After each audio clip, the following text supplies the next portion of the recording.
Mesa para dois, Arquitetura e Design. Muito bem, Ricardo Meira já está aqui conosco, como eu avisei no comecinho desta edição, para conversar sobre design universal, que já diz o seguinte: o que é bom para todo mundo é melhor para cada um, não é isso, Ricardo? Boa tarde, bem-vindo. Boa tarde, Aidane, tudo bem? Tudo bem Muito com obrigado. você. Bom, esse é um conceito que você me conta, então, que não é novo, nasceu nos anos 1980, com uma ideia de trazer espaços que possam ser usados por todo mundo sem que seja precisa uma adaptação. Então, basicamente é isso que é o design universal? Ele é diferente do que a gente conhece como por acessibilidade, né? Tá. Não que seja mais ou menos importante, é uma abordagem diferente. Para o ouvinte entender, esse conceito surgiu lá nos anos 80 e foi muito popularizado por um arquiteto americano chamado Ronald Mace, que é professor, pesquisador numa universidade americana, e lá nessa universidade foi criado o Centro para o Design Universal, que existe até hoje. Uhum. E o Ronald Mace, ele era cadeirante, ele tinha, né, limitações físicas e procurou fundamentar, sistematizar e criar uma série de orientações para que as pessoas profissionais criem espaços, objetos, ambientes, mas com um olhar não voltado para uma necessidade específica, Tá. ou para uma limitação, mas que se crie um espaço, um objeto que seja usado por todos no mesmo nível de complexidade. Então, muito mais do que adaptar um espaço para uma pessoa em cadeira de rodas, para um deficiente visual, é você tornar o espaço utilizável na melhor equidade possível por qualquer pessoa, o que é muito mais difícil. Sim, sem precisar de adaptação, como você nos traz. E aí você tem alguns exemplos de soluções universais que a gente usa sem perceber? Tem muitos. E quando a gente não consegue usar, geralmente é por falta de design universal. Só que a gente acaba se adaptando. Então, uma máxima que nós arquitetos temos: sempre que a pessoa precisa se adaptar ao lugar, ele não tem design universal.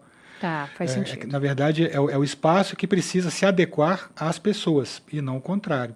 Então, se eu preciso sempre acender determinada lâmpada para enxergar certas coisas, claro que no escuro eu vou precisar, mas prestar mais atenção onde eu estou pisando, sempre que eu preciso de um esforço um pouco maior, fazer mais força para abrir algo, isso vai na direção oposta do design universal. Então, um exemplo, são 7 princípios básicos, né? Então, Tá. O primeiro deles é o uso equitativo. Então, um espaço, um produto, ele pode ser usado por qualquer pessoa, sem exclusão.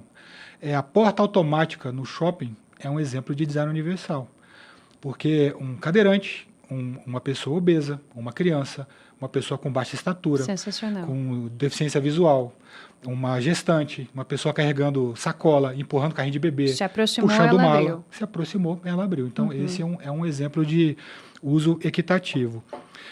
Uso flexível. Essa cadeira que nós usamos, ela tem flexibilidade de ajuste de braço, de encosto, de altura. Esse é um exemplo em que o objeto se adapta à pessoa, e não a pessoa se adapta ao objeto. Às vezes a gente tem aquela cadeirinha lá de casa para trabalhar, que não quer trocar, e aí bota uma base para botar o pé e tal, sou eu me adaptando Ao objeto. Então, outro exemplo, esse é o que eu gosto porque eu sou daltônico, né? Uhum. O uso simples e intuitivo. As coisas não deveriam precisar de manual de instruções para você usar. Isso a gente observa muito em objeto, garrafa, qualquer ferramenta em que eu preciso olhar, mas como é que funciona isso? Por onde que eu abro? Não é design universal. Então, uma sinalização de elevador, olha que curiosidade, né? O ouvinte você já nos acompanha, e eu sei que acompanha, sabe que eu sou daltônico. Tá. Uma das grandes dificuldades que a gente tem em alguns elevadores, você não tem apertar o botão, você só encosta o dedo, e aí acende um LEDzinho. Dependendo da luz que tem ambiente, eu não consigo ver se está aceso ou se está apagado. Entendi. Então, eu nunca sei se eu chamei o elevador mesmo. Nossa, isso tem que Por ficar exemplo, ali, né? se tivesse um botãozinho, o simples tato e a pressão, eu já saberia que foi acionado. Né, que foi acionado. A intensidade da luz. Então, não é só, claro que o deficiente visual, isso não vai atendê-lo, ele precisaria de uma outra coisa, como aquela vozinha, 4º andar, 5º andar. Então, você tem uma informação redundante, né? Sabe o semáforozinho para o pedestre? Sei. Então, você tem o vermelho e o verde. Está vermelhinho, o pedestre para. Está verdinho, o pedestre anda. Daltônicos precisam olhar o que os outros estão fazendo para não morrer atropelado. Em vez de ter só a luz vermelha e a verde, se eu coloco, em alguns lugares tem o bonequinho andando verde e o bonequinho parado vermelho, é uma informação redundante. Então, e o sinal sonoro também, exatamente. que é raríssimo, mas que a gente percebe que ajuda muito. Eu me lembro, eu morei um tempo na 707 Sul, que era bem em frente ali, perto da Escola Parque, e era quase a casa da esquina. Meus primeiros 3 meses foram terríveis, porque era aquele pi, pi, pi. Depois eu acostumei, eu não ouvia mais. É um exemplo que uma faixa de pedestres de escola, criança distraída, desligada, né? Bota um sinalzinho sonoro ali, porque não é só o deficiente visual, mas a criança, a pessoa distraída, a pessoa que está no celular. Então, ela acaba contemplando mais pessoas. Muito bom. Por exemplo, Ricardo, você falou da porta do shopping, aquela porta giratória que a gente encontra por vezes em hotéis, bancos, ela não é um design universal. A porta de banco, ela acaba limitando. Uma pessoa em cadeira de rodas tem dificuldade, uma pessoa obesa. Outra curiosidade é o baixo esforço físico. Né? Quando eu fazia projeto, uma das coisas que a gente fazia com que o cliente enxergasse, a gente ia na loja escolher torneira. E aí eu dizia, se você consegue abrir com o punho fechado, bom sinal. É um teste que a gente fazia, o teste do punho fechado. Então, se é uma torneira que eu precise ter os 5 dedos, força nas mãos, girar, isso limita, porque nem todo mundo tem a habilidade, a força, a destreza, tem os dedos da mão, né? Então você pega a pessoa com mais dificuldade e coloca ela no mesmo nível de uso. Eu e você conseguiríamos ligar uma torneira com aquela maçanetinha, né? com um acionador, que você só esbarra o braço. Mas nem todas as pessoas conseguiriam. Então, esse é um exemplo. O teste do punho fechado, eu sempre fazia com os meus clientes para escolher torneira. Então, tudo que é mais facilmente utilizado já está sendo aplicado ao design universal. E como a gente vai normalizando, né, coisas que estão aí por aí no dia a dia, como se elas fossem de fato acessíveis para todo mundo e não são. Quando a gente começa a ouvir o que seria, né, o que faria parte do design universal, como você está falando, é que parece que a gente desperta para um contexto que é muito exclusivo, não é? Em muitas situações. Maçaneta de porta. Em apartamentos mais antigos, casas antigas, era muito comum aquela maçaneta que tem uma bolinha, tipo globo. Sim. Já tentou abrir essa porta depois de passar hidratante na mão? Não vai. Não vai, você fica girando ali e a coisa não abre. Essa maçaneta de alavanca, ela é muito mais universal, porque eu posso até abrir, estou com as mãos ocupadas, abro com o cotovelo. Aí você pega uma pessoa que é amputada, ela consegue abrir. Uma criança, um idoso, ele consegue abrir. Um deficiente visual consegue abrir. Aí você vai para o design universal. Tem objetos que têm essa preocupação. Você é canhota? Sou destra. É destra. Eu sou canhoto com a perna e destro com a mão. Eu sou todo errado. Curioso isso. Mais ou menos um terço da população é canhota. E o canhoto, a pessoa que tem mais destreza, né, com os membros esquerdos, sempre foi muito discriminado na história da humanidade. Né? Você pega a palavra canhoto, era usado antigamente para designar o coisa ruim. Né? Quando você fala... Você tem o destro e você tem o sinistro, que é a esquerda, né? Sinistro é uma coisa... ruim. Aquela pessoa é uma pessoa direita. Você tem direita em inglês é right e esquerda em inglês é left, que é largado. Só uma curiosidade semântica aí. O canhoto sofre muito no mundo, assim, e há até estudos de neurociência que mostram que ele até em determinadas situações ele desenvolve mais habilidades ou sinapses, especialmente ligadas à capacidade motora, que nós destros não temos. Teve uma pesquisa muito interessante que mostrou porque o craque de futebol tem muito craque canhoto, tem muito mais craque canhoto do que destro, né? Porque ele tem que se adaptar a um mundo que não é para ele. Por que eu estou dizendo isso?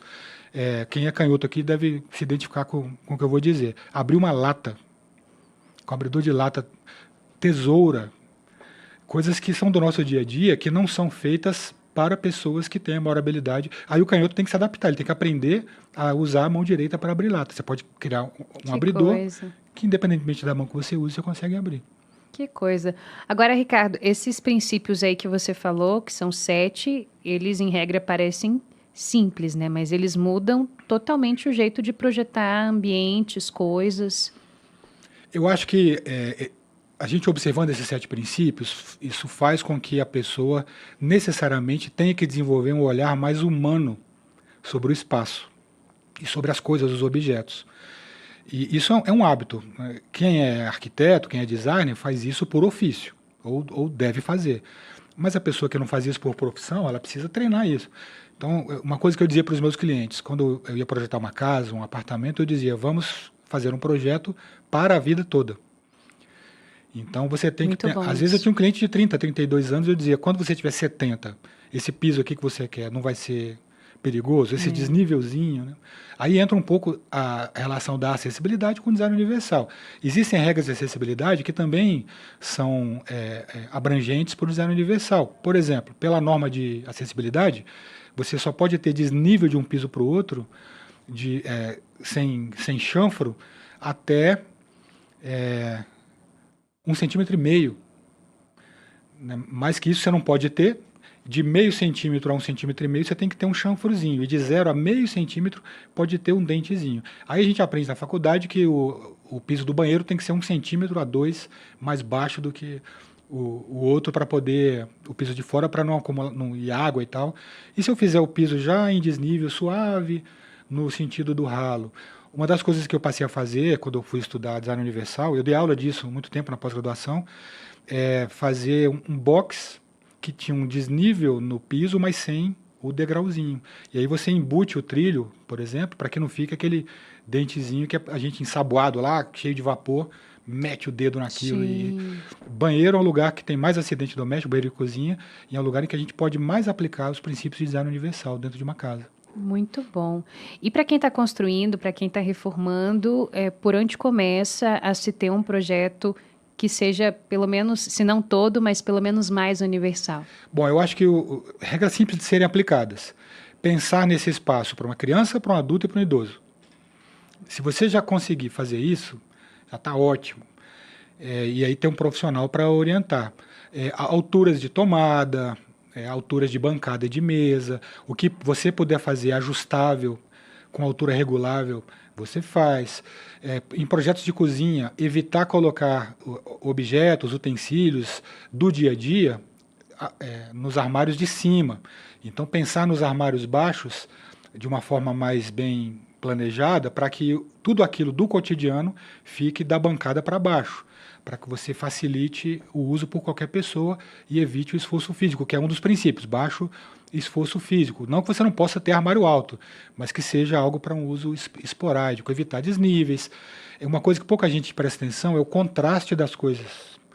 Então, quando você tem parede, piso, teto com baixo contraste, baixa diferença cromática, Sim. isso dificulta a percepção de profundidade, de distância. Para a gente que usa óculos, eu tenho astigmatismo. Eu tenho também. Então, a gente sofre muito com o ofuscamento, né? Sim. Para a pessoa que é míope, para quem tem baixa visão, para quem está indo buscar um copo d'água na cozinha no escuro, para uma criança, para um idoso, enfim. Então, observar muito o contraste das informações, sinalização, uma iluminação adequada voltada não só à parte estética, mas ao uso, né? Uma bancada de cozinha tem que ser bem iluminada, além da iluminação ser bonita. Eu acho que é unir o belo ao útil e integrar essas duas coisas ao humano, é um olhar mais humano sobre as coisas. Ô, Ricardo, por exemplo, um banheiro, a gente falou do banheiro, que siga os princípios do design universal, ele já tem que, na sua concepção, por exemplo, ter aquelas barras de apoio, ou isso entraria no acessível? Boa pergunta, porque a barra é algo que é obrigatório quando você vai trabalhar com acessibilidade. A norma de acessibilidade, a NBR 9050, não há obrigatoriedade de se adaptar banheiros residenciais, banheiros privados, é uma escolha da pessoa. Claro. E eu que viajo muito, você também viaja, eu não tinha percepção do quanto que uma barra num box é útil, até ter uma barra num box. Você vai em alguns hotéis, tem isso. Pois é. Então, né, não é só para um cadeirante, para um idoso, a gente está se ensaboando ali, tem onde apoiar para lavar o pé. Então, alguns atributos, alguns elementos que são essencialmente voltados à acessibilidade, bem utilizados, acabam tendo um uso universal. A barra é um exemplo. Muito legal. Eu falo isso porque na minha casa, quando a gente se mudou para lá, já tinha barra no banheiro. eu pensei, para que essa barra aqui? E ela faz toda a diferença. Faz muita diferença. Não é? É impressionante. Exatamente. E aí você passa a perceber que faria falta, ou hoje, quando você usa um box que não tem, eu estranho um pouco por esse apoio que você falou, que dá mais segurança, assim, para evitar queda ou coisas do tipo. Muito interessante. Ricardo Meira, obrigada por hoje. Até a próxima. Até. Valeu.